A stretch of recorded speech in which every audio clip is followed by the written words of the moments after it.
ఒక్కదానిపైన వీళ్ళు దృష్టి పెట్టినారు అధ్యక్ష. ఆల్టర్నేట్ గా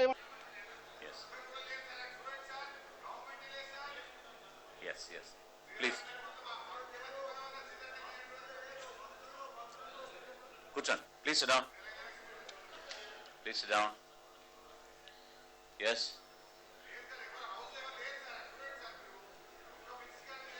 I request Sri Rajendra Garu to move the motion.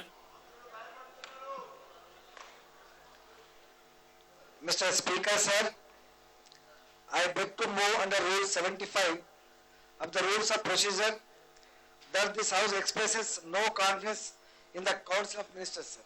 Yes, Rajendra Garu. Harish Rao garu start chestar, sir. Yes, Harish Rao Garu. Thank you, sir. ముందుగా నాకు ఈ అవకాశం ఇచ్చినందుకు స్పీకర్ గారికి మా రాజేందర్ గారికి ధన్యవాదాలు తెలియజేస్తూ I have announced in the BSc. If you want me to repeat it again, I will do that. I'll circulate the copy to you, Ashok Raj Garu.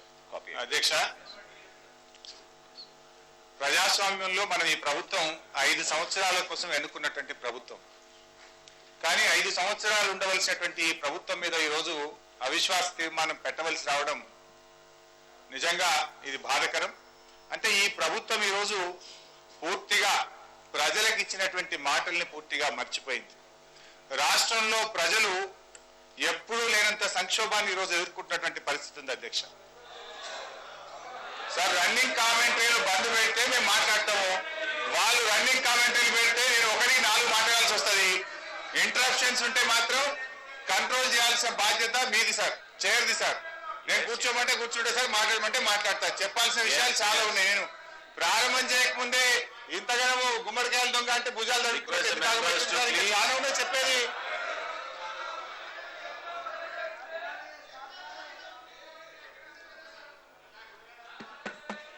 Show some restraint. దయచేసి మీరు సహకరించాలి. రాష్ట్రంలో గతంలో ఎప్పుడూ లేనంత సంక్షోభాన్ని ఈ రోజు రాష్ట్ర ప్రజలు ఎదుర్కొంటా ఉన్నారు అధ్యక్ష. ఒకవైపు తెలంగాణ ఆకాంక్ష నెరవేర్చకుండా కేంద్ర రాష్ట్ర ప్రభుత్వాలు ఇలా తెలంగాణ ప్రజల జీవితాలతో ఈరోజు చెలగాటమాడుతూ ఉంటే, ఈ ప్రభుత్వం యొక్క నిర్వాహకాల కారణంగా ప్రజా సమస్యలు రోజు రోజుకు తీవ్రతరమైతా ఉన్నాయి. ప్రజా జీవితం దుర్భరంగా మారిపోయినటువంటి పరిస్థితి ఉంది. ఇటువంటి సమయంలో ప్రజా సమస్యల పరిష్కారానికి యుద్ధ ప్రాతిపదికన చర్యలు తీసుకోవాల్సినటువంటి ఈ ప్రభుత్వం చేష్టలు ఉడిగిపోయింది. అసలు ఎప్పుడు ఏ ఎమ్మెల్యే పార్టీలో ఉంటారో, ఎప్పుడు ఎవరు బయటకు పోతారో అర్థం కానటువంటి పరిస్థితుల్లో ఈ ప్రభుత్వం కొనసాగుతా ఉంది అధ్యక్ష. ఇలా ఈ ప్రభుత్వం పట్ల ప్రజలలో తీవ్రమైనటువంటి అసహనం, అవిశ్వాసం పెరిగిపోతున్నటువంటి సందర్భంలో ప్రజల ఆకాంక్షల కోసం ప్రాతినిధ్యం వహిస్తున్నటువంటి ఒక బాధ్యత కలిగిన రాజకీయ పార్టీగా ఈ ప్రభుత్వానికి వ్యతిరేకంగా మేము ఈ రోజు అవిశ్వాస తీర్మానాన్ని ప్రవేశపెట్టవలసి వచ్చింది అధ్యక్షంగా. ముఖ్యంగా మా టిఆర్ఎస్ పార్టీ పుట్టిందే తెలంగాణ కోసం. మేము ఈ సభలోకి వచ్చిందే తెలంగాణ కోసం. మేము వేసే ప్రతి అడుగు, మా ప్రతి మాట, మా లక్ష్యం, మా గమ్యం తెలంగాణ రాష్ట్రం అధ్యక్ష.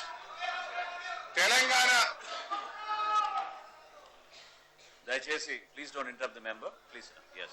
తెలంగాణ రాష్ట్ర డిమాండ్ అనేటువంటిది సార్, yes, కొంతమంది మాట్లాడుతున్నట్టు ఇది ఒక పొలిటికల్ డిమాండ్ కాదు అధ్యక్ష. తెలంగాణ రాష్ట్ర ఏర్పాటు వెనుక ఒక సామాజిక, ఆర్థిక, ఆత్మగౌరవ సమస్య అధ్యక్ష. ఇక్కడ ఈ ప్రాంతంలో తరతరాలుగా ఈ ప్రాంత ప్రజలు తమ అస్తిత్వాన్ని కాపాడుకోవడం కోసం పోరాడుతున్నటువంటి పోరాటం ఇవాళ తెలంగాణ ఉద్యమం అధ్యక్ష. ఇది ఒక ఎడతగని పోరాటం. ఈ ఉద్యమాన్ని ఇవాళ చాలా రోజుల నుంచి కూడా ఈ ఉద్యమం కొనసాగుతా ఉంది అధ్యక్ష. ఎంతమంది వెన్నుపోట్లు పొడవాలని ప్రయత్నం చేసినా, ఎన్ని ఒడిదొడుకులు వచ్చినా ఇవాళ ఉద్యమం మాత్రం ముందుకు కొనసాగుతుందంటే ప్రజలలో కలిగినటువంటి ప్రగాఢమైనటువంటి ఆకాంక్షనే ఇది అని చెప్పి ఈరోజు చెప్పుకోక తప్పదు అధ్యక్ష. సమైక్య రాష్ట్రంలో జరుగుతున్నటువంటి వివక్ష, దోపిడీ, అవమానాలు ఒక ఎత్తు అయితే అధ్యక్ష, హామీలు, ఒప్పందాలు, జీవోలు, చట్టాలు, వాటి ఉల్లంఘనలు, తీర్మానాలు, కమిటీలు, కాలయాపనలు ఇదంతా ఇంకొక ఎత్తు అధ్యక్ష. ముఖ్యంగా అధ్యక్ష, ఇవాళ తెలంగాణ ప్రజలు అధికారిక వ్యవస్థల్లో తమకు న్యాయం జరగదు అనేటువంటి అభిప్రాయానికి వచ్చినారు. ఎన్నిసార్లు మొరబెట్టుకున్నా, చట్టసభల్లో మాట్లాడినా ఇవాళ తెలంగాణ ప్రాంతానికి న్యాయం జరగడం లేదు కనుకనే, జరగదనేటువంటి నిర్ణయానికి వచ్చింది కనుకనే స్వరాష్ట్రం కోసం, స్వాభిమానం కోసం ఇలా రాజీ లేని పోరాటాన్ని తెలంగాణ ప్రజలు కొనసాగిస్తా ఉన్నారు అధ్యక్ష. ఒక కవి అన్నట్లు అధ్యక్ష, పక్షి తుఫానుకు భయపడదు, ఎందుకంటే అది కొమ్మలను నమ్ముకోదు, తన రెక్కలను నమ్ముకుంటది పక్షి. ఇవాళ తెలంగాణ ప్రజలు కూడా అధ్యక్ష ఈ ప్రభుత్వ వ్యవస్థల మీద కంటే కూడా తమ పోరాటాలనే ఎక్కువ నమ్మకం పెట్టుకున్నారు. ఇవాళ పోరాటాల ద్వారా, ఉద్యమాల ద్వారా ఈ ఉద్యమాన్ని ఉధృతం చేస్తూ ఇవాళ ప్రభుత్వం మీద ఒత్తిడి తీసుకొచ్చేటువంటి ప్రయత్నం చేస్తున్నాం. ప్రజా సమస్యల పరిష్కారానికి, ఈ ప్రాంత న్యాయమైనటువంటి డిమాండ్ కోసం ఈ రోజు మేము ప్రయత్నం చేయడం జరుగుతా ఉంది అధ్యక్ష. ముఖ్యంగా అధ్యక్ష, ఇవాళ తెలంగాణ ప్రజల యొక్క పోరాటం ఈనాటిది కాదు అధ్యక్ష. ఆనాటి ముల్కీ రూల్స్ కోసం, ఆనాటి నిజాం నవాబు మీద పోరాడినటువంటి చరిత్ర తెలంగాణ ఉద్యమానికి ఉంది. ఆనాటి తెలంగాణ సాయుధ రైతాంగ పోరాటంలో కూడా మరి ప్రాణాలు పోగొట్టుకొని పోరాడినటువంటి చరిత్ర తెలంగాణ ఉద్యమానికి, తెలంగాణ ప్రాంతానికి ఉంది అధ్యక్ష. మరి ఈ రోజు ఆంధ్ర వలస దోపిడీకి వ్యతిరేకంగా మరి ఈ రోజు కూడా ఉద్యమాలు కొనసాగుతా ఉన్నాయి అధ్యక్ష. మరి 1956లోనే ఈ తెలంగాణ రాష్ట్రాన్ని ఆంధ్రాలో విలీనం చేసే సందర్భంగా ఆ రోజే తెలంగాణ ప్రజలు తీవ్రంగా వ్యతిరేకించారు. ఈ రాష్ట్రాన్ని ఆంధ్రాతో కలపొద్దని చెప్పి ఆ రోజు జరిగినటువంటి పోరాటంలో కూడా ఇదే హైదరాబాద్ నగరంలో సిటీ కాలేజ్ దగ్గర ఫైరింగ్ లో 2 యువకులు తమ ప్రాణాలను అర్పించారు అధ్యక్ష. పోలీస్ తూటాలకు బలైపోయినటువంటి పరిస్థితి ఉంది అధ్యక్ష. ఆనాడు ఏ భయాలైతే వ్యక్తీకరించిండ్రో, ఏ సందేహాలైతే ఈ రాష్ట్రం కలిపితే జరగబోతుందనేటువంటి అనుమానాలు తెలంగాణ ప్రజలు వ్యక్తీకరించిండ్రో అవే నిజమైపోయినాయి అధ్యక్ష. అవే ఈ రోజు జరుగుతున్నటువంటి పరిస్థితి ఉంది అధ్యక్ష. ఏ పార్టీ అధికారంలో ఉన్నా, ఎవరు ప్రతిపక్షంలో ఉన్నా, తెలంగాణ ప్రాంతం మాత్రం నిరాకంఠంగా దోపిడీకి, అణిచివేతకు ఈరోజు గురవుతూనే వస్తుంది అధ్యక్ష. ఇవాళ చెప్పాలంటే అధ్యక్ష, చాలా సార్లు నేను ఈ సభలో మాట్లాడాను. తెలంగాణకు జరుగుతున్నటువంటి అనేకమైనటువంటి అన్యాయాలను లెక్కలతో, ఆధారాలతో, జీవోలతో, సంఖ్యతో చాలా స్పష్టంగా చెప్పినాం. కానీ ఎంత చెప్పినా అరణ్య రోదన అనేది అధ్యక్ష. కంఠశోష తప్ప ఈ ప్రాంతానికి ఎప్పుడు కూడా న్యాయం జరిగినటువంటి పరిస్థితి లేదు అధ్యక్ష. మా కేసీఆర్ గారు కూడా చాలా సార్లు చెప్పారు అధ్యక్ష, తెలంగాణకు జరిగినటువంటి అన్యాయం గురించి రాస్తే రామాయణం అంతా, చెప్తే భారతం అంతా అన్నట్టు ఎంత చెప్పినా ఓడవనంత బాధ, దుఃఖం ఈరోజు తెలంగాణ ప్రాంతంలో ఉంది అధ్యక్ష. ముఖ్యంగా అధ్యక్ష, కాంగ్రెస్ పార్టీ నిజంగా చెప్పాలంటే అసలు ద్రోహం ముందు పుట్టింది, కాంగ్రెస్ తర్వాత పుట్టిందా అన్నట్టు అనిపిస్తుంది అధ్యక్ష. ద్రోహం కంటే ముందే కాంగ్రెస్ పుట్టిందేమో అనిపిస్తుంది అధ్యక్ష. ఎందుకంటే అధ్యక్ష, తెలంగాణ ఉద్యమానికి మొదటి నుంచి కూడా ద్రోహం చేస్తూ వస్తున్నటువంటి పార్టీ, తెలంగాణ ప్రజలకు అన్యాయం చేస్తున్నటువంటి పార్టీ ఇలా కాంగ్రెస్ పార్టీ అధ్యక్ష. ఎన్ని డోకాలో, ఎంత ద్రోహం అంటే అదిగా చెప్తే చాంతాడంత అన్నట్టు ఒడతెగనంత ద్రోహాలు, డోకాలు ఇవాళ తెలంగాణకు ఉన్నాయి అధ్యక్ష. ముఖ్యంగా అధ్యక్ష, ఇవాళ తెలంగాణ ఉద్యమానికి ఎన్ని దశాబ్దాల చరిత్ర ఉందో కాంగ్రెస్ చేస్తూ వచ్చినటువంటి ద్రోహాలకు కూడా అంతే చరిత్ర ఉంది అధ్యక్ష. తెలంగాణ ప్రజల మనోభిప్రాయాలకు భిన్నంగా ఆ రోజు ఫజల్ అలీ కమిటీ ఇచ్చినటువంటి సిఫార్సులకు విరుద్ధంగా ఈ రాష్ట్రాన్ని, తెలంగాణ ప్రాంతాన్ని ఆంధ్రాలో విలీనం చేసింది కాంగ్రెస్ పార్టీ అధ్యక్ష. రాష్ట్రానికి పేరు పెట్టేటప్పుడు కూడా డోకా చేసింది అధ్యక్ష కాంగ్రెస్ పార్టీ. ఆ రోజు రాష్ట్రాన్ని విలీనం చేసేటప్పుడు సెలెక్ట్ కమిటీలో, పార్లమెంట్ లో తెలంగాణ ఆంధ్ర రాష్ట్రంగా సెలెక్ట్ కమిటీలో దానికి పేరు నిర్ణయించడం జరిగింది అధ్యక్ష. కానీ అది పార్లమెంట్ లో బిల్లు రూపంలో వచ్చేసరికి తెలంగాణ ఆంధ్ర రాష్ట్రం కాస్త ఆంధ్రప్రదేశ్ గా మార్చేసి ఆనాడే తెలంగాణ అస్తిత్వాన్ని కూడగొట్టింది కాంగ్రెస్ పార్టీ అధ్యక్ష. ఇక అట్లా చెప్పాలంటే పెద్ద మనుషుల ఒప్పందం, దాన్ని తుంగలో దొక్కేసిండ్రు. తర్వాత పివి నరసింహారావు గారు ముఖ్యమంత్రిగా ఉన్నప్పుడు జీవో నంబర్ 36 వచ్చింది అధ్యక్ష. తెలంగాణకు రావాల్సినటువంటి ఉద్యోగాలు దక్కలేదు, ముల్కీ నిబంధనలు అమలు చేయలేదని చెప్పి ఆ రోజు జీవో నంబర్ 36 వస్తే అధ్యక్ష, ఆ జీవో నంబర్ 36ను చివరికి భారతదేశంలో ఉండేటువంటి అత్యున్నత న్యాయస్థానం సుప్రీంకోర్టు కూడా చెప్పింది ఇది న్యాయమైనటువంటి జీవో, దీన్ని అమలు చేయాలి అని చెప్పి సుప్రీంకోర్టు చెప్తే కూడా దాన్ని కూడా కాలగర్భంలో కలిపినరు. మొత్తం రాజ్యాంగాన్ని మార్చివేసినటువంటి చరిత్ర ఈ కాంగ్రెస్ పార్టీకి ఉంది అధ్యక్ష. జీవో 36 నుంచి మొదలుకుంటే ఎన్టీ రామారావు గారు ముఖ్యమంత్రిగా ఉన్నప్పుడు వచ్చినటువంటి 610 జీవో నేటికి కూడా అమలు కాలేదు అధ్యక్ష. 1985 డిసెంబర్ 30వ తేదీన ఆనాటి ముఖ్యమంత్రి ఎన్టీ రామారావు గారు జీవో ఇచ్చింది. మేం చెప్పలే, లెక్కలు మీరు చెప్పలే, మేం చెప్పలే. 3 ఐఏఎస్ ఆఫీసర్లతో కమిటీ వేస్తే 59,000 పైచీలకు తెలంగాణ బిడ్డలకు దక్కాల్సిన ఉద్యోగాలు సీమాంధ్ర ప్రాంతం వారు చేస్తా ఉన్నారు. వారందరినీ కూడా తిరిగి పంపించి తెలంగాణ బిడ్డలకు ఉద్యోగాలు ఇవ్వాలని 1985 డిసెంబర్ 30వ తేదీన జీవో వస్తే ఈ రోజు కూడా జీవో అమలు కాలేదంటే ఇంకా ఈ రాష్ట్రంలో మాకు న్యాయం జరుగుతుందా అధ్యక్ష? ఏ రకంగా ఈ ప్రజలు నమ్మాలి అధ్యక్ష? అంటే జీవో 36 కాలగర్భంలో కలిపిన చరిత్ర కాంగ్రెస్దే. జీవో 610ని అమలు చేయకుండా మోసం చేసిన చరిత్ర కూడా కాంగ్రెస్ పార్టీదే అధ్యక్ష. ముల్కీ నిబంధనలను ముంచడంలో గాని, రాష్ట్రపతి ఉత్తర్వులకు విలువ లేకుండా చేయడం ద్వారా గాని తెలంగాణ ప్రజల ఉసురు పోసుకున్నది కాంగ్రెస్ పార్టీ అధ్యక్ష. 1969 పోరాటాన్ని రక్తసిక్తం చేసి ఆనాడు 369 మందిని కాల్చి చంపినటువంటి పార్టీ కాంగ్రెస్ పార్టీ అధ్యక్ష. 69 ఉద్యమంలో ఆనాడు తెలంగాణ పోలీసులు, ఈ రాష్ట్ర పోలీసులు అయితే చంపరేమో అని చెప్పి కేరళ నుంచి మల్బారు పోలీసులను తెప్పించి ఇక్కడ యువకులను కాల్చి చంపినటువంటి చరిత్ర కాంగ్రెస్ పార్టీ అధ్యక్ష. ఈరోజు చివరికి ఆ రోజు అధ్యక్ష 69 ఉద్యమం తర్వాత తెలంగాణ ప్రజా సమితిని డాక్టర్ మర్రి చెన్నారెడ్డి గారు ప్రారంభించి ఆ రోజు భారతదేశం అంతా కూడా ఇందిరాగాంధీ హవా నడిచింది. దేశమంతా కూడా కాంగ్రెస్ పార్టీని గెలిపించారు. కానీ తెలంగాణ ప్రాంతంలో మాత్రం తెలంగాణ ప్రజలు ముక్త కంఠంతో మాకు తెలంగాణ రాష్ట్రం కావాలని చెప్పి తెలంగాణ ప్రజా సమితిని ఆ రోజు పూర్తి స్థాయిలో గెలిపించడం జరిగింది అధ్యక్ష. కానీ ఇదే కాంగ్రెస్ పార్టీ ఆ తెలంగాణ ప్రజా సమితిని కూడా ప్రలోభానికి గురి చేసి, ఒత్తిడికి గురి చేసి, ప్రజల యొక్క ఆకాంక్షను కాలరాసే విధంగా చేసి తెలంగాణ ప్రజా సమితిని కాంగ్రెస్ పార్టీలో కలుపుకున్నది. ప్రజలు ఇచ్చినటువంటి తీర్పును కాలరాసింది కూడా కాంగ్రెస్ పార్టీ అధ్యక్ష. ఇవన్నీ ఎందుకు ఎక్కువ డీటెయిల్స్ పోవట్లేదు అధ్యక్ష. కాంగ్రెస్ పార్టీ తెలంగాణకు చేసిన ఢోకాల చిట్టా చదువుతున్నాను అధ్యక్ష. ఇలా ఒక్కటి తప్పున్నా చెప్పానండి ఎవరినైనా. అది ఆ తర్వాత సార్ ఇక అది పాత చరిత్ర. మలిదశ ఉద్యమంలో కేసీఆర్ గారు టిఆర్ఎస్ ను ప్రారంభించేటువంటి క్రమంలో ప్రారంభిస్తారన్నప్పటి నుంచే ఇదే సభలో ఆనాడు వైఎస్ రాజశేఖర రెడ్డి గారు ప్రతిపక్ష నాయకుడిగా ఉండేది. సిఎల్పి కార్యదర్శిగా చిన్నారెడ్డి గారు ఉన్నారు. ఆ రోజు ఇక్కడి నుంచి తెలంగాణ రాష్ట్రమే ఏర్పాటు ఒక్కటే ఈ సమస్యకు పరిష్కారం అని చెప్పి ఆనాడు రాజశేఖర రెడ్డి గారి నాయకత్వంలో ఉన్నటువంటి టీసీఎల్ఎఫ్ తెలంగాణ కాంగ్రెస్ లెజిస్లేటర్ ఫోరం 42 మంది ఎమ్మెల్యేలు ఆ రోజు ఢిల్లీకి పోయారు అధ్యక్ష. ఆ 42 మందిలో ఢిల్లీకి పోయిన ఇవాళ మంత్రులుగా ఉన్నారు ఈ సభలో. ఆ 42 మంది ఎమ్మెల్యేలు ఢిల్లీకి పోయి మాకు తెలంగాణ ఇవ్వాలని చెప్పి సోనియా గాంధీ గారికి మెమోరాండం ఇచ్చినారు. సోనియా గాంధీ గారికి మెమోరాండం ఇచ్చారు. ఆ రోజు తెలంగాణ తప్ప ఇంకోటి లేదు అని చెప్పి చెప్పిండ్రు. అప్పుడే టిఆర్ఎస్ పార్టీ సృష్టించింది ఒక పెద్ద ఉద్యమాన్ని సృష్టిస్తే టిఆర్ఎస్ పార్టీని వాడుకొని గులాం నబీ ఆజాద్ గారు స్వయంగా కేసీఆర్ గారు ఇంటికి వచ్చి మాతో పొత్తు పెట్టుకొని తెలంగాణ రాష్ట్రం ఏర్పాటు చేస్తామనేటువంటి నమ్మించి తెలంగాణ ఉద్యమాన్ని వాడుకొని అధికారంలోకి వచ్చి మళ్ళీ ఒకసారి మోసం చేసింది కాంగ్రెస్ పార్టీ అధ్యక్ష.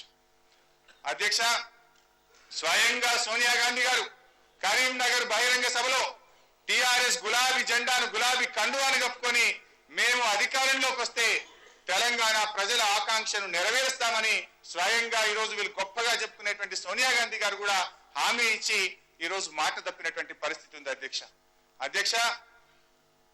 యూపీఏ కామన్ మినిమం ప్రోగ్రామ్ లో పెట్టారు అధ్యక్ష.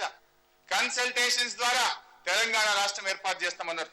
కన్సల్టేషన్స్ జరిగి దాదాపు దేశంలో ఉండేటువంటి ప్రధానంగా 36 రాజకీయ పార్టీలు కన్సల్టేషన్స్ ద్వారా తెలంగాణకు అనుకూలంగా లేఖలు ఇచ్చినారు. ఆ లేఖలన్నీ కలిపి స్వర్గీయ జయశంకర్ గారు పుస్తకం వేశారు అధ్యక్ష. దేశంలో ఉండే 36 రాజకీయ పార్టీలు తెలంగాణను ఏర్పాటు చేయండి అని చెప్పి ఆనాటి యూపీఏ ప్రభుత్వానికి లేఖలు గడప గడపకు తిరిగి కేసీఆర్ గారు తీసుకొచ్చారు. కానీ 36 రాజకీయ పార్టీలు అనుకూలంగా చెప్పినా, కన్సెన్సెన్స్ వచ్చినా కామన్ మినిమం ప్రోగ్రామ్ లో పెట్టి రాష్ట్రపతి నోట ఉభయ పార్లమెంట్ సభలను ఉద్దేశించి మాట్లాడే సందర్భంలో చెప్పించి, ప్రధాని నోట చెప్పించి మోసం చేసింది కాంగ్రెస్ పార్టీ అధ్యక్ష. ప్రణబ్ కమిటీ వేశారు. 6 వారాల్లో ప్రణబ్ ముఖర్జీ గారి కమిటీ రిపోర్ట్ ఇస్తుంది, తెలంగాణ మీద నిర్ణయం తీసుకుంటామన్నారు. 6 సంవత్సరాలైనా ఆ కమిటీ రిపోర్టే బయటకు రాలేదు అధ్యక్ష.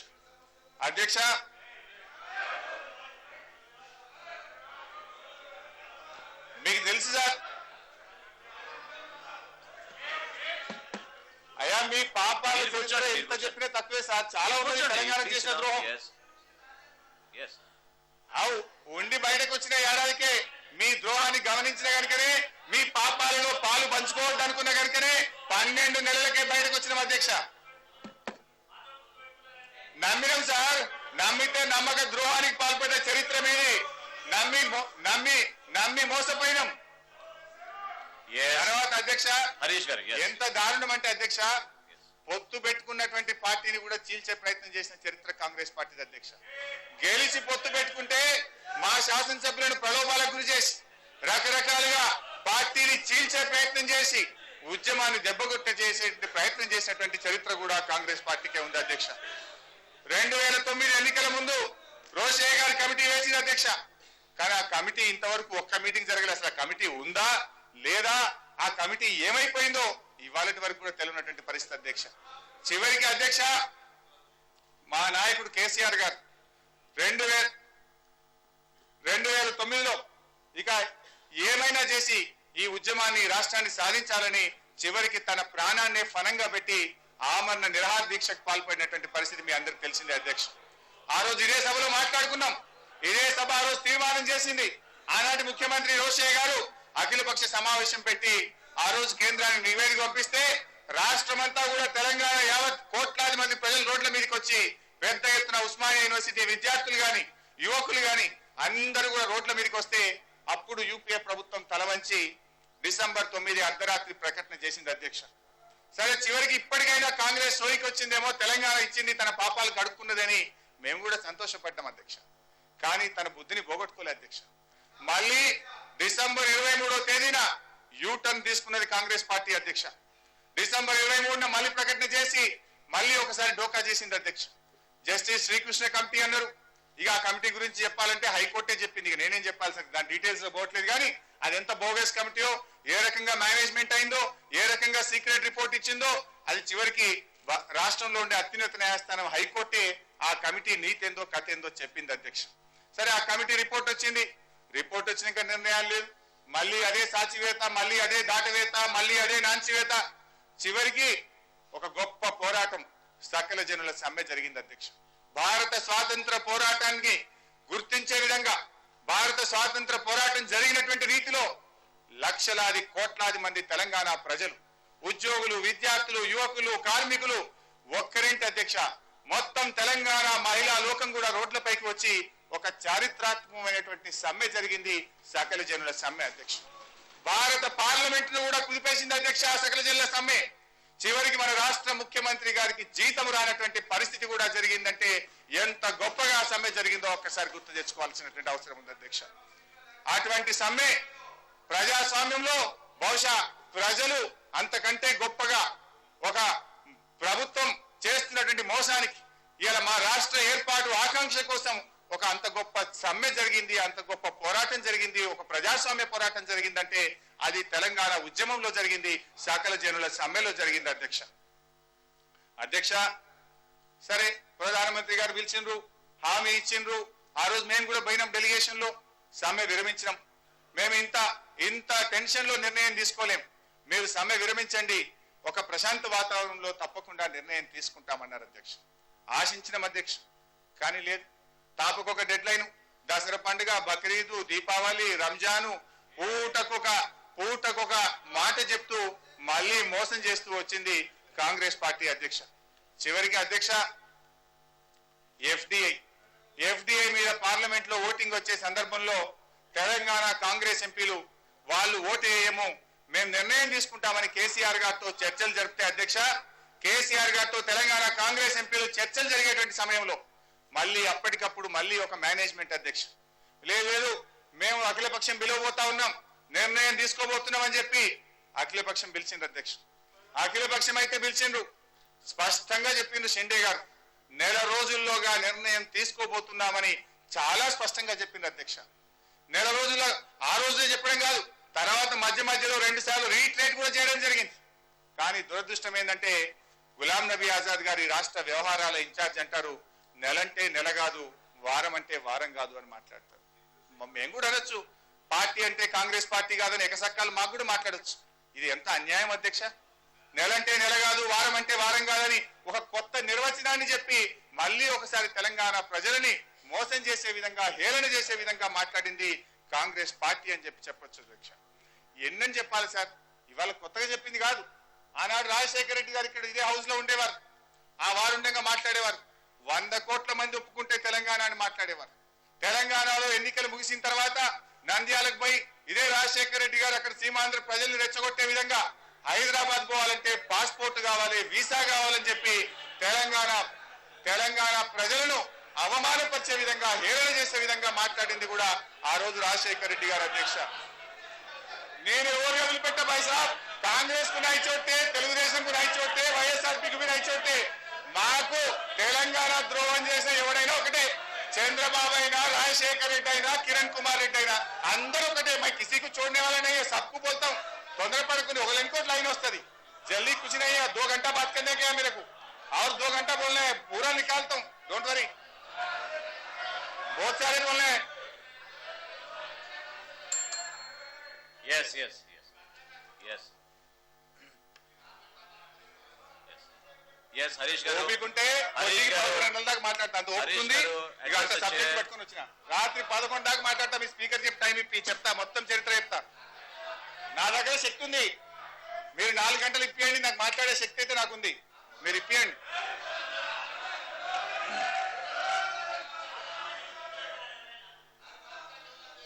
ఒక నాయకుడు మాట్లాడతాడు అధ్యక్ష, తెలంగాణ అంటే బీడియా సిగరెట్ అని ఒకరు మాట్లాడతారు, ఒక కాంగ్రెస్ నాయకుడు. ఒక నాయకుడు అంటాడు తెలంగాణ ఏర్పాటు ఏమైనా ఇన్స్టాంట్ కాఫీ అంటాడు. ఇంకో నాయకుడు అంటాడు తెలంగాణ ఏర్పాటు ఇది ఏమైనా ఇన్స్టాంట్ దోషానా అని ఒక ఆయన అంటాడు. ఏం సార్ ఇది? అంటే ఏం తెలంగాణ ఉద్యమం, తెలంగాణ ఆత్మగౌరవ పోరాటం మీకు ఇడ్లీలతోనో, దోషాలతోనో, కాఫీలతో పోల్చే విధంగా ఉందా అధ్యక్ష?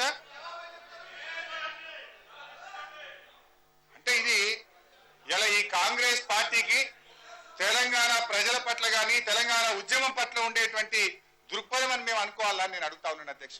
ఇది మాట్లాడే విధానమేనా? ఒక కేంద్ర మంత్రి, ఒక బాధ్యతాయుతమైనటువంటి స్థానంలో ఉండి ఒక నిర్ణయం తీసుకోవాల్సినటువంటి మనిషి ఇట్లా ఇడ్లీలతోని, దోషాలతోని, కాఫీలతోని, సిగరెట్ బీడీలతోని పోల్చి తెలంగాణ ప్రజల హృదయాలను గాయపరిచింది కాంగ్రెస్ పార్టీ అని చెప్పి ఈరోజు చెప్పక తప్పదు అధ్యక్ష.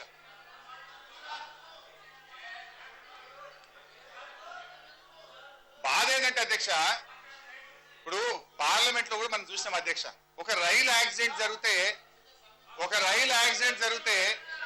భారత పార్లమెంట్ స్పందించి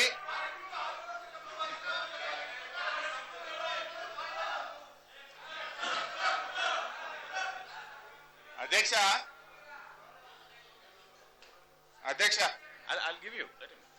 Yes, yes. ఇప్పుడు పార్లమెంట్ లో సార్ ఒక రైలు యాక్సిడెంట్ జరిగితే ఈ దేశంలో దేశమంతా కూడా బాధపడి పార్లమెంట్ లో కూడా రైల్వే యాక్సిడెంట్ లో చనిపోయినటువంటి వాళ్లకు సంతాపం తెలిపినాం. భారత పార్లమెంట్ సంతాపం తెలిపింది. ఏ రాష్ట్రంలో ఎక్కడ ఏ చిన్న ప్రాంతంలో యాక్సిడెంట్ జరిగినా భారత పార్లమెంట్ సంతాపం చెప్పేటువంటి ఒక సాంప్రదాయం మన దేశంలో ఉంది అధ్యక్ష. సరే, మనం కూడా మొన్న టెర్రరిస్ట్ బాంబ్ బ్లాస్ట్ లో జరిగితే మనము సంతాపం తెలిపినాం. బాధ ఎందుకు కలుగుతుందంటే అధ్యక్ష, తెలంగాణ ఉద్యమంలో తెలంగాణ ఆకాంక్ష కోసం 1000 మంది యువకులు పెట్రోల్ పోసుకొని జై తెలంగాణ అంటూ ప్రాణాలు అర్పించారు. కరెంటు తీగలు పట్టుకొని విలవిలా కొట్టుకుంటుంటే జై తెలంగాణ అని ప్రాణాలు అర్పించారు. 100 కిలోమీటర్ల వేగంగా వచ్చే రైలుకు ఎదురుగా జై తెలంగాణ అంటూ దుంకి తునకలైపోయి చనిపోయినటువంటి ఒక బాధలు తెలంగాణ ఉద్యమంలో ఉంటే 1000 మంది యువకులు తెలంగాణ ఉద్యమంలో చనిపోతే కనీసం సంతాపం కూడా ఈ సభ చెప్పదా అధ్యక్ష? ఏం మేము ఈ రాష్ట్ర పౌరులం కాదా? ఎందుకు మేము పనికిరామా? అంటే ఇవాళ దేశమంతా, ప్రపంచమంతా సంతాపం చెప్తారు, కానీ ఈ సభలో ఎన్నోసార్లు అడిగినాం, తెలంగాణ ఉద్యమంలో అమరులైనటువంటి వారికి ఒక సంతాపం చేద్దాం, చనిపోవద్దు అని ఒక ప్రకటన చేద్దాం, వారికి అప్పీల్ చేద్దామంటే కూడా ఈ సభ సంతాపము చేస్తూ అప్పీల్ చేయడంతో పాటు సార్ ఒక నిమిషం ఉండండి. Yes. Give you అండి. హరీష్ గారు ఒక్క నిమిషం. హరీష్ గారు. ఎస్. వెంకటరమణారెడ్డి గారు. అధ్యక్ష, గౌరవ సభ్యులు ఎవరైతే చనిపోయినటువంటి యువకుల గురించి సభ సంతాపం తెలియలేదని చెప్పడం అనేది సత్యదూరం అధ్యక్ష. ఈ సభలో గౌరవ ముఖ్యమంత్రి గారు అందరూ కూడా అప్పీల్ చేయడం జరిగింది. చనిపోవడం వల్ల సమస్య పరిష్కారం కాదని, ఎవరు కూడా ఆత్మహత్యలు చేసుకోకూడదని, వారి ఆత్మ శాంతి చేకూరాలని కూడా ఈ సభ కోరింది అధ్యక్ష. కాబట్టి దయచేసి వారు చెప్పదలుచుకున్నది ఏంటంటే కాంగ్రెస్ పార్టీని కేవలం విమర్శించడానికే వారు ప్రయత్నం చేస్తున్నారు అధ్యక్ష. ఎప్పుడూ లేనటువంటి విషయాలు, ఎప్పటి నుంచో చరిత్రను కూడా చెప్తా ఉన్నారు. ఈ రోజు వారు చెప్పదలుచుకున్నది ఈ ప్రభుత్వము ఈ 2009 నుంచి 14 కాలంలో జరుగుతున్నటువంటి విషయాలు ఏమైనా ఉంటే సభ దృష్టి తీసుకొస్తే బాగుంటుంది అధ్యక్ష. కానీ లేనటువంటి విషయాలు కాంగ్రెస్ పార్టీని పని కట్టుకొని మరి ఎప్పుడో జరిగినటువంటి సంఘటనలన్నీ కూడా గుర్తు చేస్తూ మాట్లాడడం బాధాకరం అధ్యక్ష. మరి ఈ రోజు తెలంగాణ రాష్ట్ర ఏర్పాటుకు ఈ సభకు ఏమైనా హక్కు ఉందా అధ్యక్ష? ఈ రాష్ట్రాన్ని ఏర్పాటు చేయాలంటే కేంద్రంలో ఉండేటువంటి ప్రభుత్వం నిర్ణయం తీసుకోవాలి. ప్రభుత్వం నిర్ణయం తీసుకుంటే అలాంటి నిర్ణయాన్ని బలపరచాలంటే ఈ సభ ఉండాలి అధ్యక్ష. ఈ సభ ఉండేది పోయి సభ పోవడానికి అవిశ్వాస తీర్మానం పెట్టి ఈ రోజు విమర్శ చేయడం అనేది సరైన పద్ధతి గారు, సత్యదూరమైనటువంటి మాటలు మాట్లాడకూడదని దయచేసి కోరుతున్నారు అధ్యక్ష. హరీష్ గారు సార్, మా చీఫ్ విప్ గారు పాపం ఆయన మంత్రి కావాలని దండలాడుతుండు. నిన్ననే ముఖ్యమంత్రి గారు ఏదో ప్రకటన చేసినట్టున్నాడు. Let's not go into anything ప్రయత్నం personal. చేసుకో, పర్వాలేదు, Let us not go Telangana into వాళ్ళైతే anything మేము personal. Yes. సంతోషపడతాం. కానీ Yes. సార్ ఇప్పుడు వారు ఏమన్నారు, ఎప్పుడో జరిగింది కాదు అంటుండు, జరిగింది చెప్తుండే హరీష్ రావు అన్నాడు. మరి ఇప్పుడు జరిగింది కూడా చెప్తాను, ఇంకా జానం ముంగట్టినది జర ఇప్పుడే స్టార్ట్ అయింది అంతే. ఇప్పుడు కిరణ్ కుమార్ రెడ్డి గారు వచ్చినాక కూడా ఏం జరిగిందో చెప్తానే అన్న, కొంచెం విను జరా. సార్ ఇప్పుడు నేను అంటున్నది ఏంటంటే సార్, ఈ సభ సంతాపం మళ్ళీ ఏమైంది మాట్లాడు, కూర్చోండి. Let him continue. No.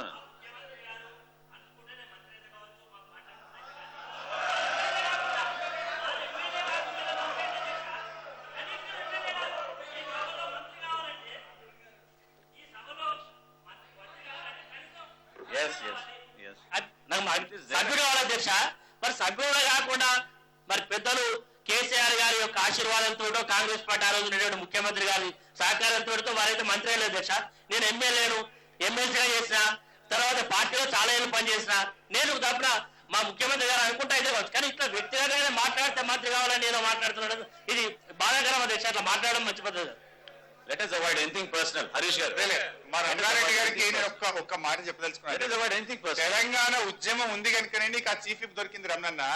ఎందుకంటే మేము లేవనెత్తినాము ఈ రాష్ట్రంలో ముఖ్యమంత్రి సీమాంధ్ర, స్పీకర్ గారు సీమాంధ్ర, శాసన మండలి చైర్మన్ సీమాంధ్ర. తప్పేం చెప్తున్నా సార్, నేను తప్పు చెప్తే చెప్పండి. ఇఫ్ ఐఎమ్ రాంగ్ మీరు తెలంగాణ చెప్పండి. మీరు సీమాంధ్ర గారా? మీరు ఎక్కడ ఎన్నికైనా ముఖ్యమంత్రి సీమాంధ్ర, స్పీకర్ సీమాంధ్ర, శాసన మండలి చైర్మన్ స్పీకర్ సీమాంధ్ర. తెలంగాణలోకి ఏమిచ్చిందని మేము లొల్లిపెట్టి తెలంగాణ ఉద్యమం ప్రశ్నిస్తే తప్పనిసరి పరిస్థితుల్లో చీఫ్ విప్ వచ్చింది. పిసిసి ప్రెసిడెంట్ సీమాంధ్ర, ముఖ్యమంత్రి సీమాంధ్ర, స్పీకర్ గారు సీమాంధ్ర. Yes, ముఖ్యమంత్రి గారు. That is not correct. No. Sir,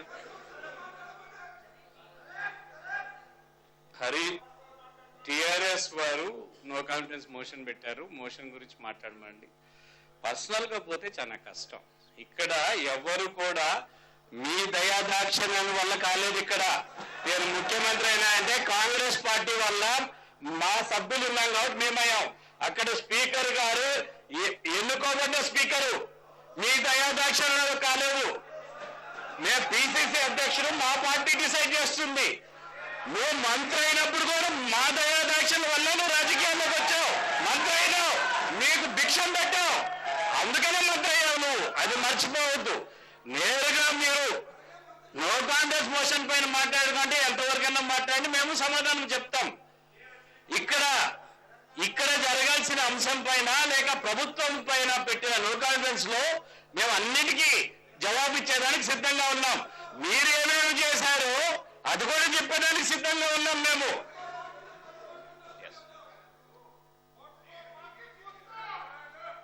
నేను డివేట్ చేయలేదు.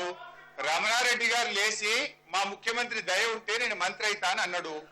అన్నప్పుడు నేను చెప్పిన తెలంగాణ దయ వల్ల, తెలంగాణ ఉద్యమం ప్రశ్నించడం వల్ల నువ్వు చీఫ్ విప్ అయినావు అన్నా అని నేను చెప్పిన. అది వాస్తవము. ఇవాళ తెలంగాణ ఉద్యమం ప్రశ్నించింది కనుకనే డిప్యూటీ చీఫ్ మినిస్టర్ అన్న కనీసం తెలంగాణకు ఇచ్చిండ్రు.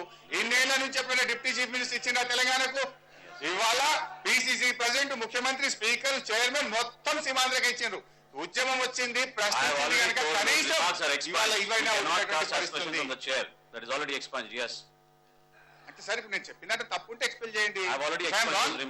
Please Am I wrong, sir? please don't continue with that. Yes, please continue. నేను తప్పు మాట్లాడితే చెప్పండి సార్. ఇప్పుడు ముఖ్యమంత్రి గారు అంటున్నారు Sir, one minute, sir. Yes.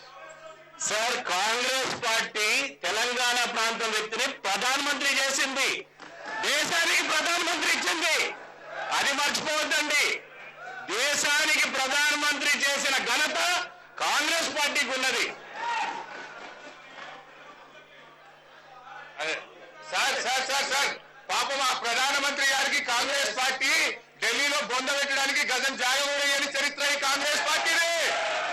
పాపం ఆ ప్రధానమంత్రి శవాన్ని తెచ్చి ఇక్కడ కాలిస్తే ఆ శవం సగమే కానిది బాధతోని. ఆ ప్రధానమంత్రికి తెలంగాణ బిడ్డ కనుక తెలంగాణకే ప్రధానమంత్రి అయినందుకు ఆయనకు మీరు ఇచ్చిన గౌరవం ఏంటంటే ఆయన శవాన్ని ఢిల్లీలో తగలబెట్టడానికి కూడా అవకాశం ఇవ్వని చరిత్ర మీ కాంగ్రెస్ పార్టీది. అదే ముఖ్యమంత్రి గారు. Yes.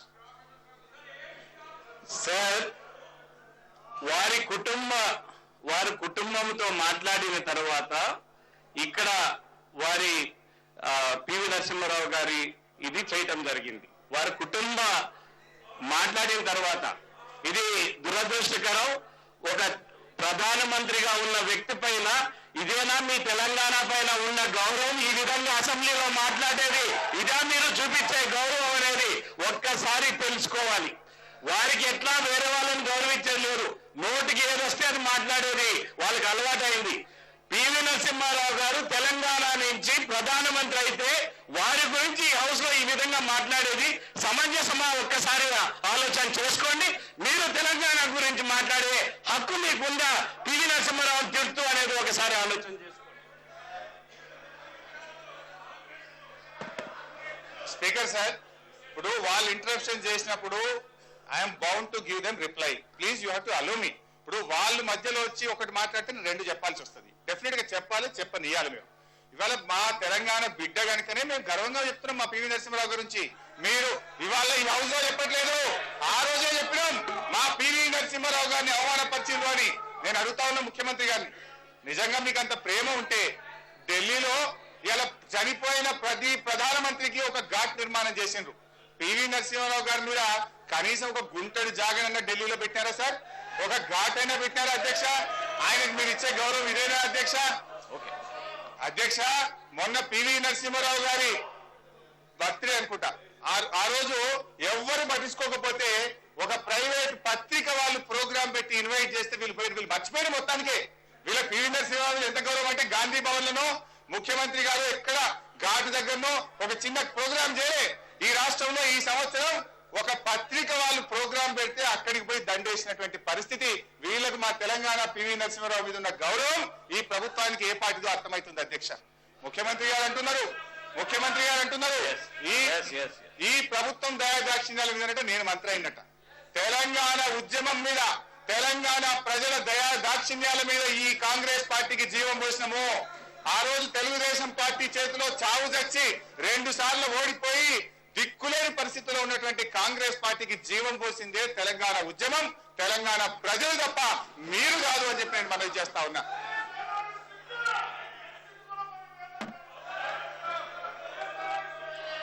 అధ్యక్ష